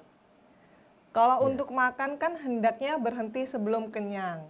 Nah kalau minum boleh apa tidak nih? Walau nggak haus kita tetap minum supaya mencapai target 2 liter per hari. Nah gimana nih dokter? Baik, jawabannya baik. Jadi minum air putih itu kalau tidak biasa ya berat. Nah, walaupun apalagi tidak haus, ya. Orang biasa minum kalau sudah habis jalan sekitar 1 km haus minumnya. Nah, bagaimana caranya supaya terpenuhi target itu? Ya walaupun tidak haus minum, walaupun tidak haus minum, dan itu butuh latihan. Cobalah Bapak Ibu, walaupun tidak haus minum itu sebagai bentuk latihan. Wah, insya Allah akan terbiasa nanti, walaupun kondisi belum lama minum sudah ada rasa haus gitu ya. Bahkan pada sewu untuk jamaah haji biasanya kan memang tidak haus, tetapi sebenarnya tubuhnya kekurangan cairan. Nah, jadi anjurannya adalah tetap minum walaupun tidak haus. Kadang-kadang ada juga caranya supaya terangsang untuk minum, ya makan roti-roti yang kering itu. Rotinya sedikit untuk membuat selera ingin minum, maka silakan minum dengan air yang lebih banyak. Jangan rotinya yang lebih banyak, minumnya sedikit hanya sekedar untuk cuci mulut. Pada saat seperti itu, usahakan untuk menggelontor ya, minum. Begitu. Kalau misalnya kita dalam kondisi mungkin puasa begitu dokter, kemudian pemenuhan air minumnya bagaimana? Apakah setelah waktu kita sudah diperbolehkan makan minum langsung diminum sampai memenuhi target yang kita inginkan misalnya 1,5 sampai 2 liter atau bagaimana? Jadi orang puasa itu kan mulai jam 4 sampai jam 6 ya, sekitar 12 jam. 10 sampai 12 jam, enggak lama itu. Jadi orang puasa itu misalnya supaya nanti tidak haus, supaya nanti tidak kekurangan cairan, maka dia minum banyak sebelumnya. Minum banyak baik untuk tujuan supaya kebutuhan air tercukupi. Tetapi minum banyak itu juga akan dibuang dalam bentuk air seni. Nah, sekarang apa peran dari ginjal agar supaya kita tidak kekurangan air? Maka ginjal itu akan membuat mekanisme air seni itu dikurangi. Pada siang hari yang kita misalnya sudah jam 4 sore itu ya kita nggak banyak air kencing lah. Dipastikan itu kalau orang puasa jam 4 itu air kencingnya banyak, itu dua kemungkinannya. Dia sakit diabetes atau dia sakjane gak poso gitu. Nah, makanya setelah begitu masuk ya minum aja lah sebagaimana orang ingin enak itu, tidak perlu berlebihan. Mau langsung diminum sebanyak-banyaknya boleh, itu baik untuk ginjal. Tapi mungkin adaptasi di bagian pencernaan yang tadinya kempet menjadi ini juga perlu dipertimbangkan. Tapi pada dasarnya baik, langsung minum banyak baik. Oke, baik. Terima kasih dokter. Kita lanjut ke pertanyaan selanjutnya. Assalamualaikum, kalau sakit diabetes apa saja untuk nutrisinya dan apakah bisa mengarah ke penyakit ginjal? Nah, ini gimana nih dokter? Awalnya diabetes apakah bisa menjadi peluang untuk mengarah ke penyakit gagal ginjal atau penyakit ginjal lainnya? Silakan dokter Wahid. Baik ya. Penyakit diabetes itu bukan suatu penyakit yang disebabkan oleh karena banyak makan nasi atau banyak makan gula. Tetapi orang penyakit diabetes kalau banyak makan nasi atau makan gula itu akan bisa meningkatkan lebih tinggi lagi kadar gulanya. Tapi sebabnya kenapa? Justru sebabnya itu adalah ketika sel-sel itu pintu atau reseptor dari insulinnya itu tertutup oleh lemak. Nah, berarti orang kalau banyak makan lemak ada risiko untuk terkena penyakit diabetes. Walaupun dia sebenarnya makan nasinya sedikit, ya, minum manis-manis nggak pernah, tapi kalau dia makan gaje, makan lemak, ada kemungkinan ke arah sana. Itu. Nah, sekarang apa dari peran lambung terhadap diabetes itu? Jadi di lambung itu makan nasi kita itu segera dipecah menjadi kecil-kecil namanya glukosa masuk ke darah. Daging yang kita makan akan dipisah antara protein dan lemaknya. Proteinnya oleh asam lambung dan enzim-enzim berikutnya akan dipecah menjadi asam amino masuk ke dalam pembuluh darah. Kemudian lemaknya ya, tidak perlu proses panjang, dia di usus halus akan bisa masuk menjadi kilomikron dulu masuk ke dalam pembuluh darah. Kalau kita makan nasinya cukup, makan dagingnya cukup, insya Allah proses-proses tadi berjalan. lemaknya juga akan segera dimetabolisme oleh enzim yang bahan bakunya juga dari protein tadi. Jadi kalau kita proses itu normal begitu, nggak mudah untuk kena diabetes. Tetapi kalau lambungnya itu, asam lambungnya itu tidak ada dengan berbagai sebab, misalnya dinetralkan atau ditekan produksinya atau mau keluar asam lambungnya di stop dengan alat bahan-bahan tertentu, maka apa yang terjadi? Yang terjadi gula itu atau makan nasinya itu 50-50 ya, tapi kita bicara soal dagingnya, soal proteinnya. Proteinnya itu tidak akan bisa diserap, banyak yang nggak diserap. Sehingga kita akan kekurangan semua yang butuh protein, termasuk enzim-enzim. Nah, sedangkan lemak tadi bisa masuk kan tanpa harus diproses. Ya, akhirnya seseorang kekurangan enzim, tapi lemaknya banyak di dalam tubuh. Nah, jadi apa nutrisi yang harus dilakukan? Nutrisi yang dilakukan sebenarnya untuk penyakit diabetes itu sama dengan orang sehat sebenarnya. Dia butuh gula, ya makanlah. Dia butuh daging, makanlah gitu ya. Cuman yang harus dipastikan adalah dagingnya atau proteinnya betul-betul bisa masuk menjadi bahan-bahan baku untuk pembentukan enzim.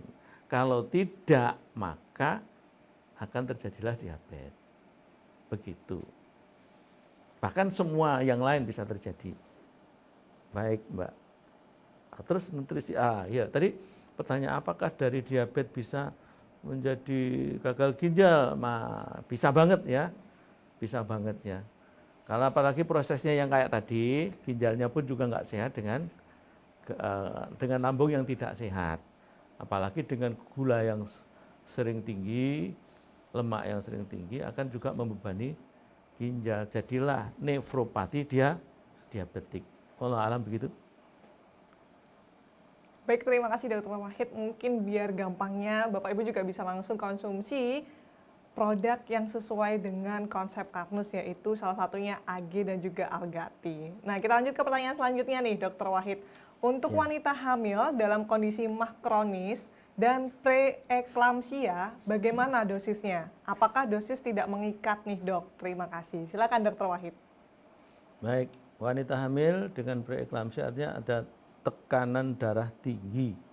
Tekanan darah tinggi akibat atau yang terjadi pada wanita hamil dan akan menurun lagi tekanan darahnya, nama tekanan darah tinggi itu disebut dengan preeklamsi ya. Kondisi itu disebut dengan preeklamsi. Ada preeklamsi sedang, ada yang berat. Nah, dosisnya seperti apa? Dia sudah mengalami gastritis kronis. Yang pertama kita lihat wanita hamil. Wanita hamil butuh nutrisi. Maka sesungguhnya kebutuhan terhadap AG dan AT itu justru lebih banyak. Ya, itu. Kemudian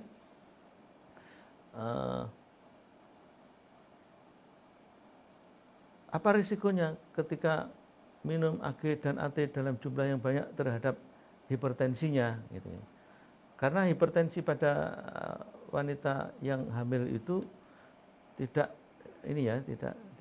diketahui sebabnya ya. Sehingga kita tidak perlu memasalahkan nutrisi apa yang boleh, yang tidak boleh. Yang kita permasalahkan apakah yang boleh dan apakah yang dianjurkan begitu. Yang dianjurkan adalah kecukupan nutrisi untuk semua selnya.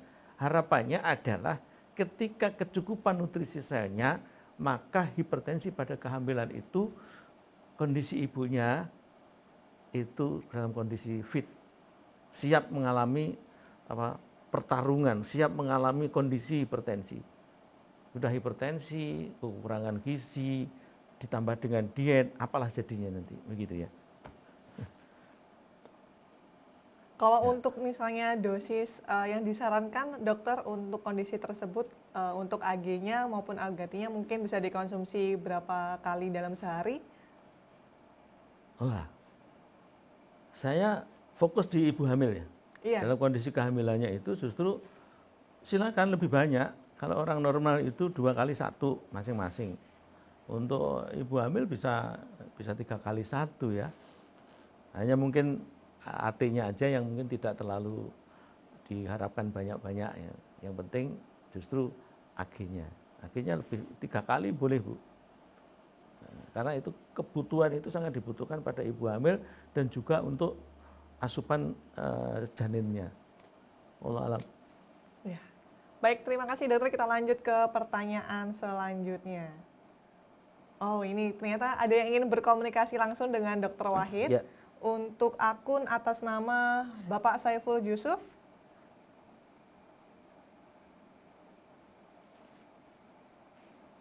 Ya, monggo silakan. Silakan Bapak bisa langsung bertanya. Bisa dinyalakan dulu audionya.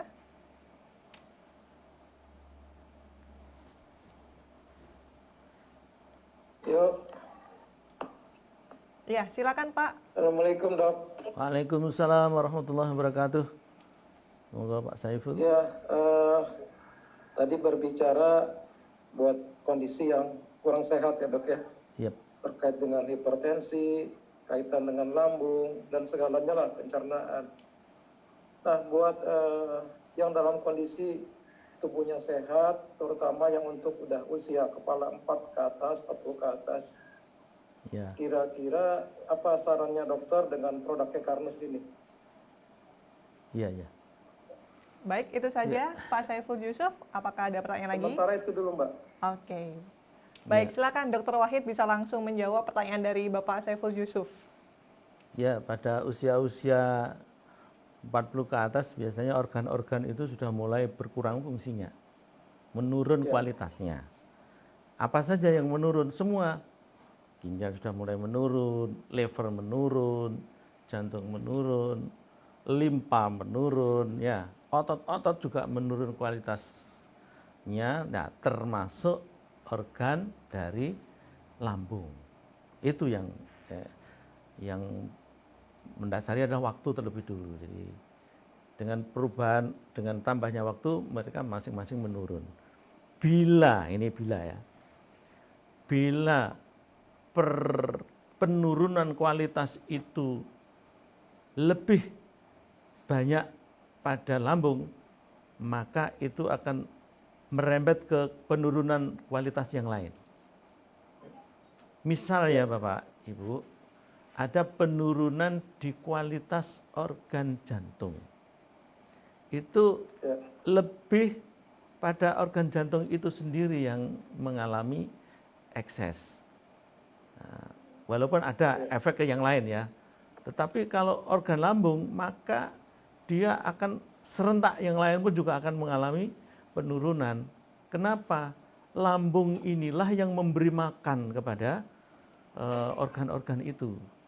Nah, maka kalau kita disuruh memilih, apa yang harus kita perhatikan? Lambung. Aslu kuladain al-barda. Jadi sumber dari semua penyakit itu adalah buruknya kualitas dari pencernaan makanan. Dan pencernaan makanan yang paling vital itu dilihat dari posisi sama perimbangannya itu di lambung. Lambung itu cuma 40 cm panjangnya. Yang lain usus itu bisa sampai 2 meter. Yang 40 cm itu di lambung ya, itu 4 jam dikelola. Sedang sisanya yang 4 jam yang lain di usus itu. Jadi kalau misalnya kepingin sehat dengan fokus, maka silakan lambung. Nah, konsep Karnus ini dalam hal ini adalah bekerja untuk itu. Dengan cara apa? Dengan cara memberi asupan nutrisi untuk lambung dengan kolagen tipe 3 ya.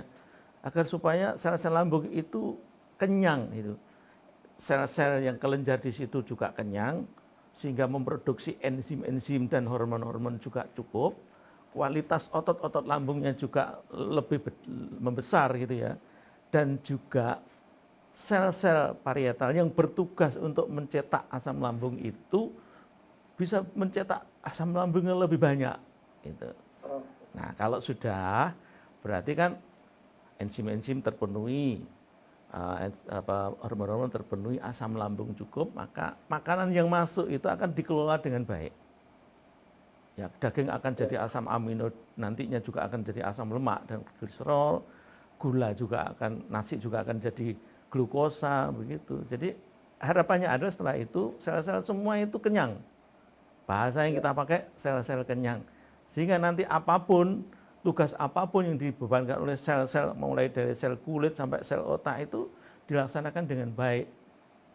Begitu, Bapak. Ya, jadi Gimana? bergantung pada konsumsi makanan yang masuk ke dalam lambung ya dok ya? Iya, sangat bergantung pada variasi makanannya. Jadi kalau kita hanya makan sayur saja, dagingnya kurang berarti ya bahan baku untuk itu juga akan kurang. Jadi makanya konsep Karnus menyarankan agar supaya makan bervariasi dan banyak lauk.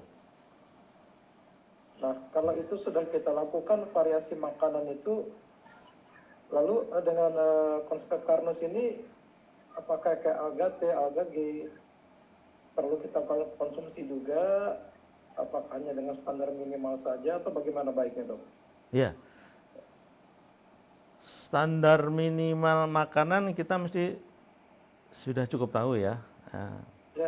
Nah, kemudian untuk memenuhi, untuk mempertahankan ya minimal, untuk mempertahankan supaya makanan yang kita makan itu menjadi nutrisi sel semua, ya harus dijaga lambungnya. Dalam hal ini disarankannya adalah mengkonsumsi alga gold. Alga gold. Ya. Ada yang masih belum terjawab? Bagaimana Pak Saiful Yusuf? Sudah punya bayangan. Jadi, sudah punya bayangan ya? Iya, tetap kita harus menjaga asupan makanan. Ya. Namun untuk kesempurnaannya kita boleh tambah dengan pakai alga G dok ya? Ya. Ya, insya Allah begitu. Sudah, Pak Saiful Yusuf? Sama-sama. Terima kasih Pak Saiful Yusuf, semoga terjawab pertanyaannya. Sama-sama Mbak, makasih. Baik, kita lanjut ke pertanyaan selanjutnya. Ternyata ini juga masih ada yang ingin berkomunikasi lagi dengan Dr. Wahid. Kita beri kesempatan untuk akun atas nama Ibu Siti Khomaria. Ya, baik, mohon ditunggu sebentar.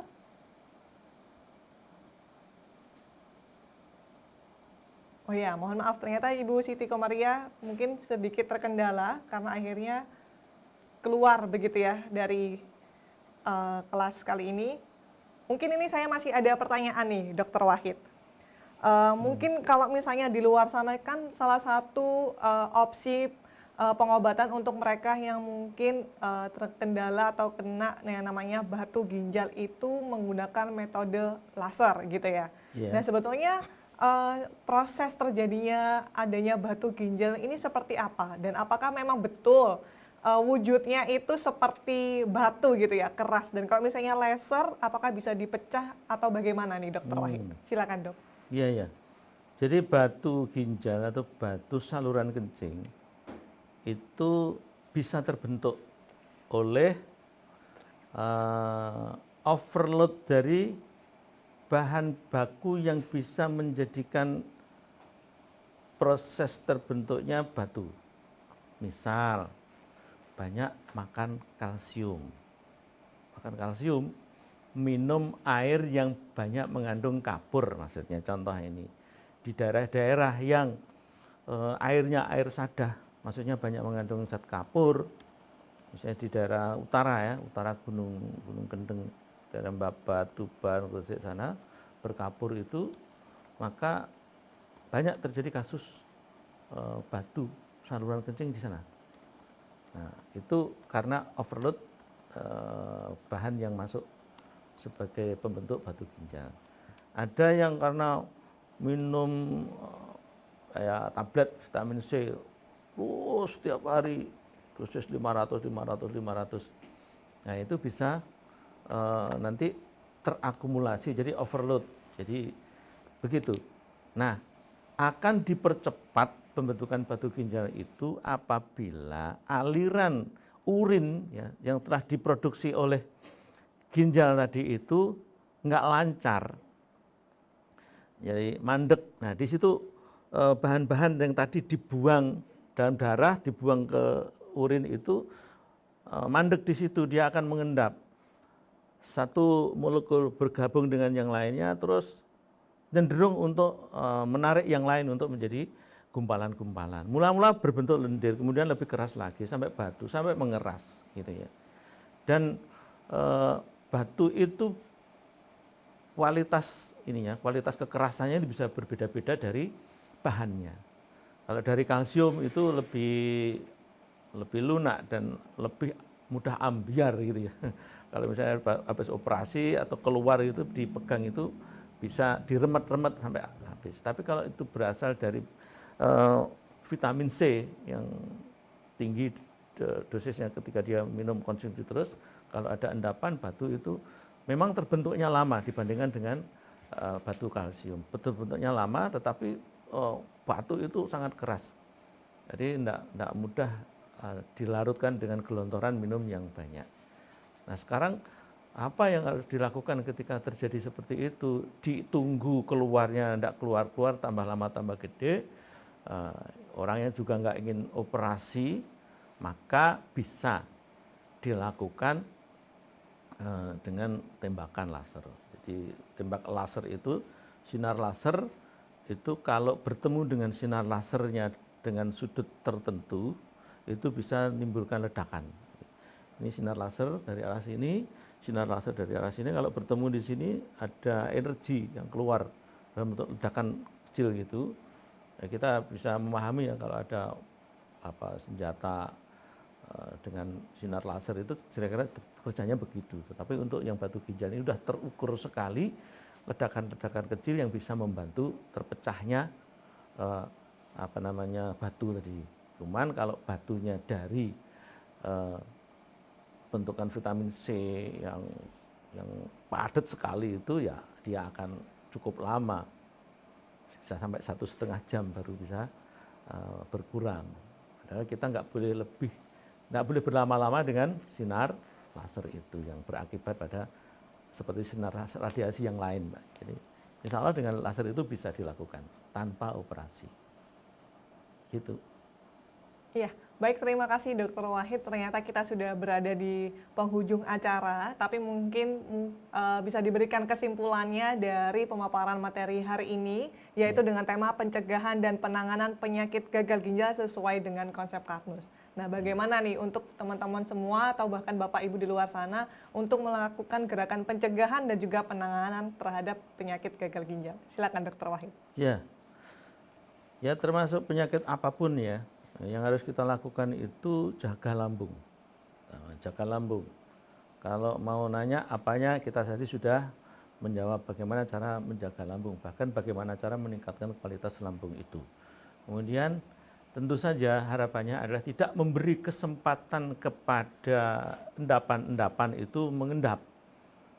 Metabolit-metabolit yang keluar melalui urin itu mengendap. Sehingga kita memang harus banyak minum. Cukupi kebutuhan minum itu 1,5 sampai 2 liter per hari. Sehingga kita tidak haus pun juga harus minum. Nggak bisa belajar, gitu. Harus berlatih untuk itu.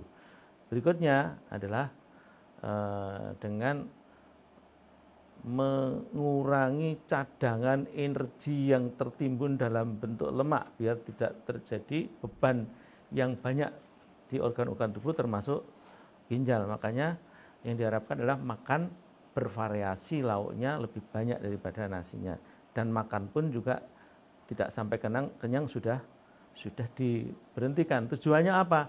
Tujuannya agar tidak terjadi penumpukan energi yang akhirnya terjadi lemak. Dan begitu ya, saya kira juga aktivitasnya harus cukup ya, olahraga cukup, istirahat cukup, pikiran fresh ya. Pikiran yang paling fresh dan paling positif adalah ketika seseorang itu merasa dirinya di dalam pengawasan dan kontrol Sang Pencipta Allah Subhanahu wa taala. Itu ada hubungan yang baik antara dia dengan penciptanya. Itu yang paling positif. Wallahu a'lam. Baik, terima kasih banyak Dr. Wahid atas pemaparan hari ini. Sangat menarik mulai dari materi dan juga sesi tanya jawab dengan Bapak Ibu semuanya. Semoga apa yang telah disampaikan oleh Bapak Dr. Haji Muhammad Wahid hari ini bisa bermanfaat dan bisa memberikan fasilah gitu ya untuk teman-teman semuanya. Dan mungkin apabila ada kesalahan dan mungkin apabila ada pertanyaan yang kurang jelas jawabannya, bisa langsung dilanjutkan pertanyaannya ke admin kita yang bisa dihubungi melalui sosial media kami di Instagram, di fanpage Facebook, dan juga di YouTube, yaitu dengan nama Karnus Media. Atau mungkin Bapak Ibu semuanya yang sudah bergabung menjadi pendekar bersama kami bisa dilanjutkan pertanyaannya di grup Telegram Konsul Karnus, seperti itu ya. Untuk itu, Bapak Ibu jangan lupa untuk menerapkan konsep Karnus mulai dari step awal sampai akhir, mulai dari pemenuhan nutrisinya, kemudian jangan terlalu banyak makan dan karena kita harus berhenti makan sebelum kenyang dan melakukan aktivitas yang cukup, terutama olahraga, pikiran yang fit and fresh tadi yang disampaikan oleh Dr. Wahid. Jadi jangan lupa untuk mengkonsumsi produk-produk yang telah direkomendasikan oleh konsep Karnus yaitu AG dan juga Algati. Terima kasih untuk hari ini. Wassalamualaikum warahmatullahi wabarakatuh. Waalaikumsalam.